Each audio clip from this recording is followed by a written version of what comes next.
बहुत दिन बाद आपको कोई अपना रिश्तेदार मिले, उस रिश्तेदार को देखकर आपके मन में विचार आए, आप उसके पास जाएं और उससे कहें कि आप मरने वाले हो, फलाने महीने में फलानी तारीख को और फलाने दिन को आपकी मृत्यु हो जाएगी, तो उस रिश्तेदार को कैसा लगेगा? कहीं आप ही तो उस रिश्तेदार की मृत्यु को प्लानिंग तो नहीं कर रहे? आप एक सातिर मारने वाले तो नहीं हैं? या आपके ऊपर भगवान का एक खास हाथ है या कोई और बात है? ये बहुत सारे सवाल दिमाग में जन्म लेते हैं जब मैंने शुरुआत में कुछ शब्द कहे।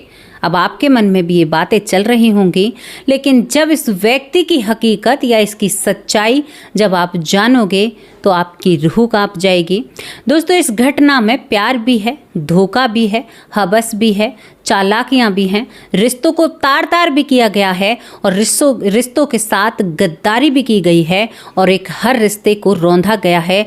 जब इस पूरी घटना को सुनोगे तो शायद रिश्तों से भरोसा उठना एक लाजमी बात है। इस घटना को सुनना चाहते हो?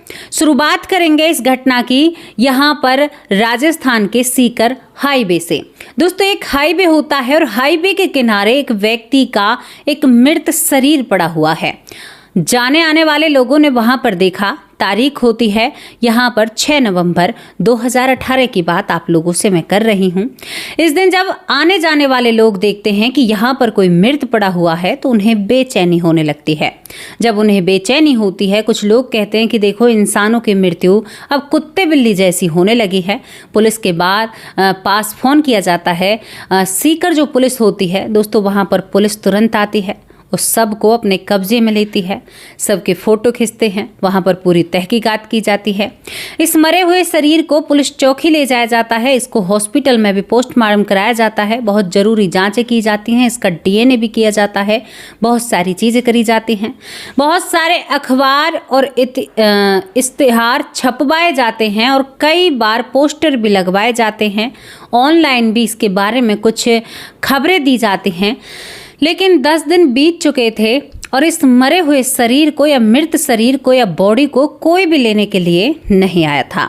पुलिस ने बहुत सारी जांच पड़ताल, इसके कपड़े, इसके पास जो भी, क्योंकि इसके पास जब देखा जाता है तो कोई भी आईडी प्रूफ नहीं था, यानी कोई भी ऐसी चीज नहीं थी कि इस व्यक्ति को जाना जाए या पहचाना जाए।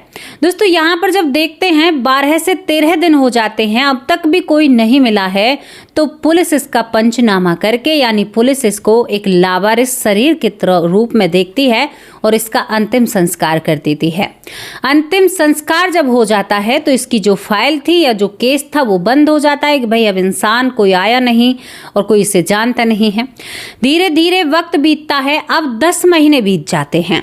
10 महीने बीतने के बाद यहाँ पर अब कुछ पुलिसकर्मी आते हैं, यानी जो पुलिसकर्मी थे वो उत्तराखंड के होते हैं। उत्तराखंड की देहरादून की पुलिस इस पुलिस चौकी आती है। आते ही जब पुलिस यहाँ पर आती है तो अपने साथ एक फोटो लेकर आती है। जब उस फोटो को पुलिस वालों के सामने रखा जाता है या इस चौकी के पुलिस वालों से बात की जाती है तो चौकी में एक व्यक्ति होता है जो पुलिस वाला है, वो देखते ही कहता है, अरे साहब, ये तो वही है जिसके लिए कोई भी नहीं आया था, 11 से 12 दिन पड़ा रहा था। दोस्तों, यहाँ पर ये कहते हैं कि हाँ, इस व्यक्ति को तो हम जानते हैं। पुलिस को बहुत, जो उत्तराखंड की या देहरादून की जो पुलिस है उसे बहुत शांति मिलती है कि भाई इसे तुम जानते हो। तभी यहाँ पर वो कहते हैं कि क्या आप इससे हमें मिला सकते हैं? तो यहाँ पर एक पुलिस ऑफिसर उठकर जाता है और एक बहुत बड़ी और मोटी फाइल बेंच पर लाकर रख देता है। पुलिस कहती है, जो उत्तराखंड की पुलिस है, कि भाई आप हमें पागल क्यों बना रहे हो, हम भी इसी महकमे से हैं और आपको हमें सपोर्ट करना होगा। तभी सामने वाले पुलिस वाले ने कहा, सीकर के जो पुलिस चौकी होती है उसने कहा कि साहब, जो कुछ है ना, ये व्यक्ति इसी में बंद है। पूरी कहानी जब इसकी रखी जाती है तो यहाँ पर ये मामला समझ में नहीं आ रहा था ना, ये मामला बिल्कुल भी समझ में नहीं आता है। लेकिन उत्तराखंड या देहरादून की जो पुलिस थी उसकी समझ में ये मामला दर परत समझ में आने लगता है और एक ऐसा यानी दरिंदा इस सब के पीछे निकलता है जो बहुत ही डराने वाला था।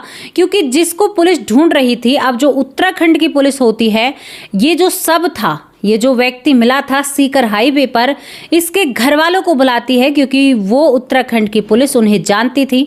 जब घर वाले आते हैं और इसकी कुछ निशानियां देखते हैं या इसके कपड़े देखते हैं तो वो फूट फूट कर रोने लगते हैं, क्योंकि मरे हुए शरीर का फोटो खींचा था सीकर पुलिस ने। अब दोस्तों यहाँ पर इससे आगे जो सीकर पुलिस को मामला सामने आता है, पुलिस हैरान हो जाती है, क्योंकि देहरादून की पुलिस अब इनके सामने कुछ राज और सत्य रखना चाहती थी। दोस्तों इसकी शनाख्त हो चुकी थी, इसे पहचान लिया गया था, लेकिन अंतिम संस्कार हो चुका था। अब यहाँ पर बात क्या बनती है, किस तरह से ये पूरा खेल था।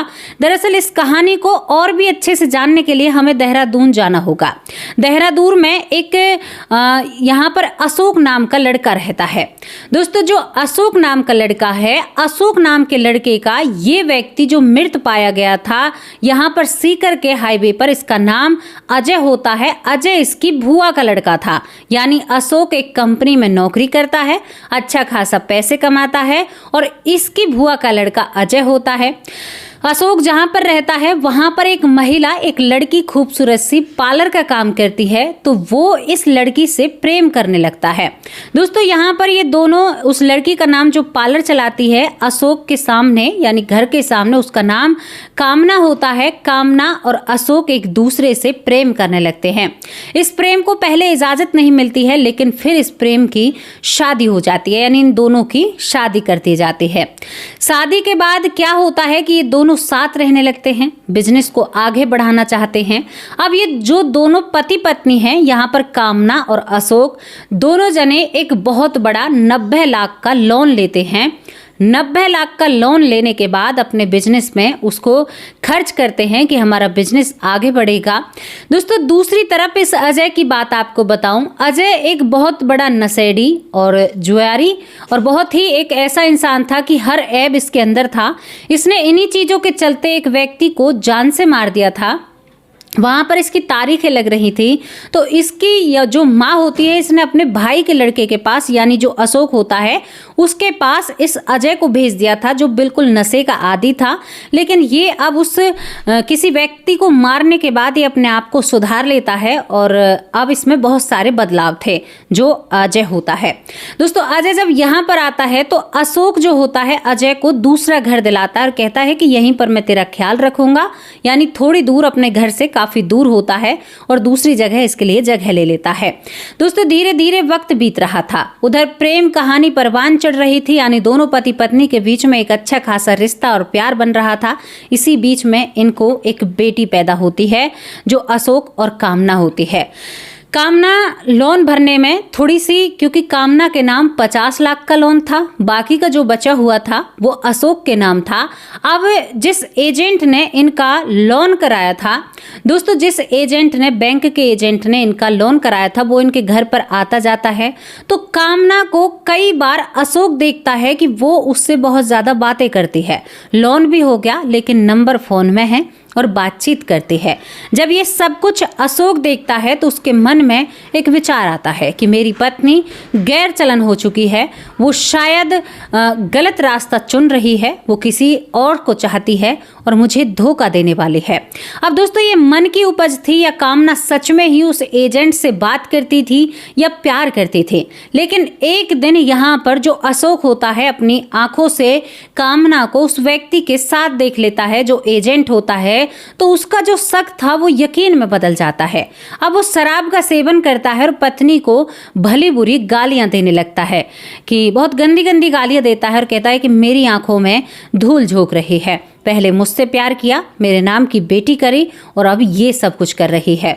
धीरे धीरे वक्त बीतता है। अब जो ये अशोक होता है इसके दिमाग में एक बात चलती है कि इस पत्नी को रास्ते से हटाना है। पहले तो वो सोचता है कि भाई मैं इससे लड़ाई करूंगा, ये करूंगा, लेकिन फिर उसका दिमाग चलता है कि अगर मैं ये सब कुछ करूंगा तो इसका जो लोन है वो भी मुझे चुकाना पड़ेगा, इसका खर्चा भी देना पड़ेगा, क्यों ना इसे रास्ते से हटा दिया जाए। यानी इसको मारने का दिमाग में सोचने लगता है। अब दोस्तों ये ऐसे ही हवा में तीर नहीं चलाना चाहता था। पहले इसने कई क्राइम की मूवी देखी क्राइम पेट्रोल देखा, बहुत सारे सीरियल देखे जिनमें क्राइम होता है, क्राइम को छुपाने के लिए बॉडी को कैसे ठिकाना लगाया जाता है, क्या कुछ किया जाता है, कैसे हम पुलिस के चुंगल से आज़ाद रह सकते हैं, क्या सब कुछ किया जा सकता है। करीबन 28 से 29 क्राइम की मूवी ये देखता है। उन मूवियों से ये जो सीख लेता है, जो पढ़ता है, वो इसके दिमाग को ही पता था। अब दोस्तों इसने अपना प्लान बनाया। प्लान क्या बनाया, यहाँ पर इसकी भुआ का जो लड़का है, जो अजय, जो पहले से ही एक जुर्म के यानी एक जुर्म से बचने के लिए या अपने आप को निर्दोष साबित करने के लिए लड़ रहा था, इसने उसको चुना। कैसे चुना कि पहले इसको अपने घर बुलाऊंगा और यानी पहले इसको मारूंगा और जो मेरे घर में यानी मेरी पत्नी को मैं मारूंगा तो वो इसके सर पड़ेगी। कैसे पड़ेगी भाई, अब पूरी कहानी और ध्यान से सुनना। यहाँ पर क्या होता है कि जो ये अशोक होता है अपनी भुआ के लड़के के घर जाता है, अजय के घर, उससे कहता है कि देखो तुम यहाँ पर अकेला खाना बनाते हो, एक काम करो, तुम्हारी भाभी है घर पर, वो तुम्हारे लिए खाना बना देगी और तुम मेरे साथ मेरे ही घर पर रहो। दोस्तों यहाँ पर अपनी भुआ के लड़के को, क्योंकि भुआ का लड़का था, वो उसे बहुत चाहता था, दोनों में बहुत प्यार था, तो यहाँ पर वो उसके एक कहने पर ही इसके घर आकर रहने लगता है। लेकिन जैसे ही वो घर आता है तो कामना को ये बात बिल्कुल पसंद नहीं आती है कि भाई एक मर्डरी है, इसने किसी को मारा है और तुम इसको घर कैसे रख सकते हो। ये बात बिल्कुल मुझे पसंद नहीं आई, मुझे अच्छी नहीं लगी, लेकिन फिर भी वो उसे रहने देता है। धीरे धीरे वक्त बीतता है, 1 महीने तक, इसकी प्लानिंग देखना, 1 महीने तक बुआ के लड़के अजय को अपने घर में रखता है।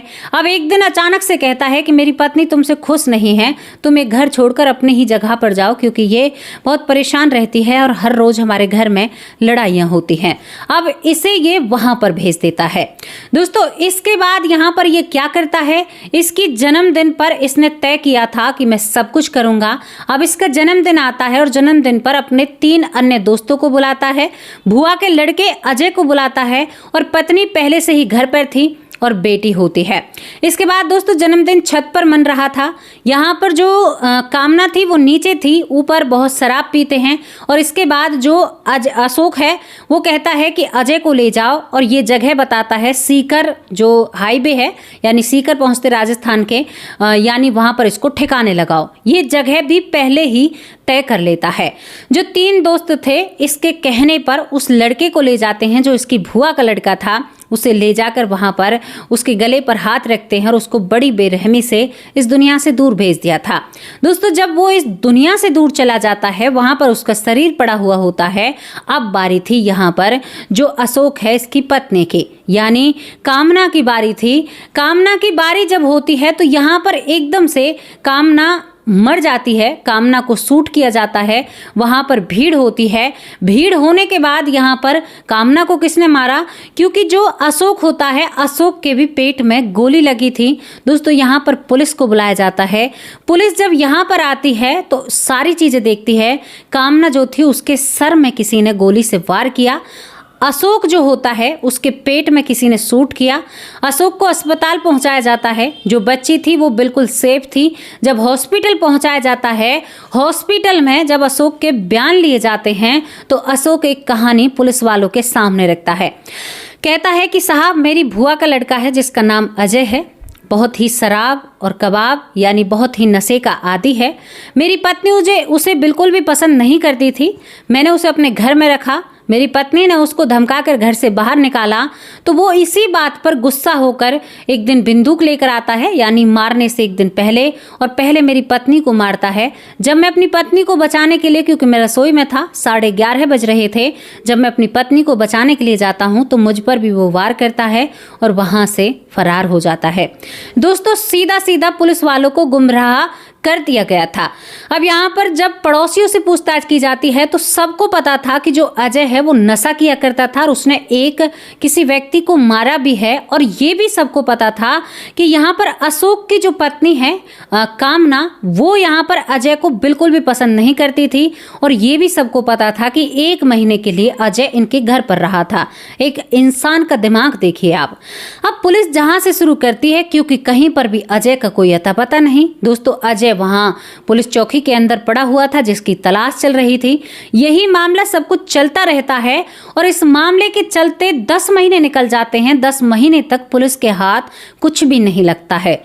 जब 10 महीने बीत जाते हैं तो पुलिस वालों को एक हैरानी होती है। हैरानी क्या होती है कि कहीं ना कहीं जो अशोक है हमें गुमराह करने की कोशिश कर रहा है। दोस्तों, पुलिस वाले जो होते हैं अशोक के नंबर को अपने काबू में लेते हैं और उस नंबर की जांच पड़ताल करते हैं और उस दिन से लेकर उसके बाद तक सब कुछ जांच पड़ताल की जाती है। तो पता चलता है कि उस दिन इसने 3 अन्य लोगों को फोन किया था, बहुत ज्यादा उनसे बातें की थी। अजय भी उनमें था, यानी 4 लोग थे। जो 3 लोग थे उनसे बात की थी, उसके बाद उनकी पत्नी मरने पर भी वो लोग दोबारा उनसे बात नहीं की या सहानुभूति नहीं जताई। दोस्तों, उन तीनों लोगों को तलाशा जाता है जो दोस्त होते हैं। जब पुलिस उन तीनों लोगों को पकड़ती है और उनसे पूछताछ करती है तो वो एक बहुत बड़ी बात रखते हैं। कहते हैं कि साहब, अशोक ने इस तरह से प्लान किया, हमें तो केवल उसको ठिकाने लगाने के लिए भेजा, यानी जो भुआ का लड़का है अजय, और उसे हम वहां पर छोड़कर आए। दोस्तों, जब यहाँ पर ये सब कुछ बताते हैं तो अब इस अशोक को हिरासत में लिया जाता है और अशोक अब पूरी प्लानिंग बताता है। कहता है कि मैंने पहले अजय को मरवाया, उसके बाद मैंने एक, यानी जिस पिस्तौल से अपनी पत्नी के सर पर वार किया, मैंने पहले पत्नी के सर पर वार किया, फिर अपने पेट में वार किया और अपना जो मुजरिम है वो भुआ के लड़के को क्यों बनाया, ताकि आपको कभी पता ही ना चल पाए, क्योंकि वो तो वहां पर मर चुका है और मरे हुए लोग कभी बोला नहीं करते, गवाही नहीं दिया करते। आपको गुमराह किया और इस तरह से मैंने अपनी पत्नी को ठिकाने लगाया। दोस्तों, तीनों दोस्तों को और यहाँ पर अशोक को गिरफ्त में लिया जाता है। जो यहाँ पर कामना और अशोक की बेटी थी उसे नाना नानी के पास दे दिया जाता है। दादा दादी भी ख्याल रखते हैं, लेकिन अब यहाँ पर यही बात पूछी जाती है, क्या ये सही हल था? क्या कानून को अपने हाथ में लेना एक सही फैसला था? वो बेटी किसकी माँ से माँ कहेगी, किसके पिता से पिता कहेगी जिसके साथ ऐसा हुआ?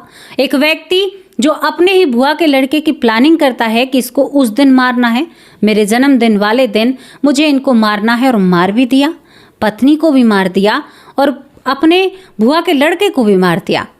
अशोक, यहाँ पर दोस्तों अशोक की बात एक समझ में नहीं आई कि अजय की क्या गलती थी, केवल यही कि वो उसका रिश्तेदार था।